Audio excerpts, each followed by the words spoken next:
He was declared to be the Son of God with power, with the Holy Spirit, which indicates the actual nature of the Holy Spirit. But this also could be understood as declared to be the Son of God with power, in other words, with the power or through the power, as we saw in Matthew, through the power of the Holy Spirit. So it's both talking about his birth and his life when he had the Holy Spirit without measure. I'm not going to go through all of these verses. You will be able to have access to these verses, and you can find them in a concordance, like at unlockbiblemeaning.com, simply by putting the Son of Man. Here we see the Son of Man in Matthew, and all of these verses come from Matthew here. So we can see it in Matthew 8, 9, 12, 13, 24, 3 times he talks about the Son of Man. And I just want to point out a few things. To whom he says, and for whom he uses this term, Son of Man. But the Son of Man has not where to lay his head. Here, he's talking about himself. In chapter 9, verse 6, he says, and the Son of Man has power on earth to forgive sins.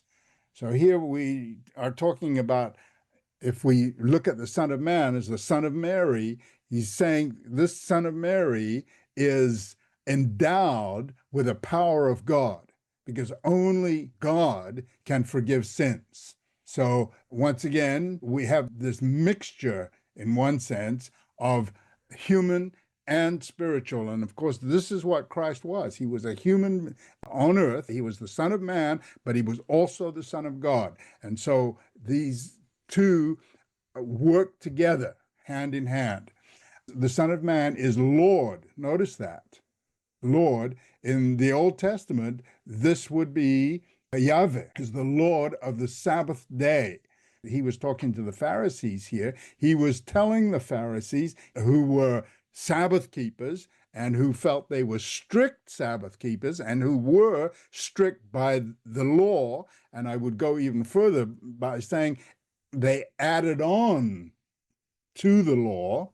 And here you have a Son of Man, a human being, telling these Pharisees, look, I'm the Lord. I can tell you what to do and what not to do on the Sabbath.